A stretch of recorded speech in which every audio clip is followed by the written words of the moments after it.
എൻസൈക്ലോബിങ്സിൻ്റെ പുതിയൊരു വീഡിയോയിലേക്ക് നിങ്ങൾക്ക് ഏവർക്കും സ്വാഗതം. ഈ വീഡിയോയിലൂടെ നിങ്ങളുമായി ഷെയർ ചെയ്യുന്നത് രാജ്യത്തെ ATMകൾ അടയ്ക്കുന്നതുമായി ബന്ധപ്പെടുത്തി പലതരത്തിലുള്ള വാർത്തകൾ പ്രചരിച്ചിരുന്നു. അപ്പോൾ ഈ വാർത്തകളുമായി ബന്ധപ്പെടുത്തിയുള്ള വിശദാംശങ്ങളാണ് ഈ വീഡിയോയിലൂടെ നിങ്ങളുമായി ഷെയർ ചെയ്യുന്നത്.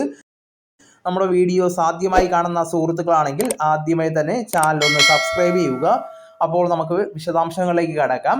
ഇന്ത്യ പാക് സംഘർഷം രൂക്ഷമായ പശ്ചാത്തലത്തിൽ രാജ്യത്തെ ATMകൾ 2-3 ദിവസത്തേക്ക് അടച്ചിടുമെന്ന് വാട്സാപ്പ് അടക്കമുള്ള നവമാധ്യമങ്ങളിലൂടെ പ്രചരണം നടന്നിരുന്നു. എന്നാൽ ഇത്തരത്തിൽ പ്രചരിക്കുന്ന വാർത്തകൾ വ്യാജമാണെന്നും ATMകൾ സാധാരണ രീതിയിൽ തന്നെ പ്രവർത്തിക്കുമെന്നും സർക്കാർ അറിയിച്ചിട്ടുണ്ട്. ഇന്ത്യ പാകിസ്ഥാൻ ഏറ്റുമുട്ടൽ രൂക്ഷമായ സാഹചര്യത്തിൽ ATMകൾ 2-3 ദിവസത്തേക്ക് അടച്ചിടുന്നു എന്ന തരത്തിലാണ് വാട്സാപ്പ് ഗ്രൂപ്പുകളിൽ പ്രചരിച്ചത്. ഈ പോസ്റ്റുകൾ വ്യാപകമായി പ്രചരിച്ചതോടെയാണ് സർക്കാരിൻ്റെ ഫാക്ട് ചെക്ക് വിഭാഗം പ്രചരിക്കുന്നത് വ്യാജ വാർത്തയാണെന്ന് വ്യക്തമാക്കി രംഗത്ത് വന്നത്. ഇത്തരം തെറ്റായ വാർത്തകൾ ഷെയർ ചെയ്യുന്നതിൽ നിന്നും ആളുകൾ വിട്ടുനിൽക്കണമെന്നും അഭ്യർത്ഥിച്ചിട്ടുണ്ട്.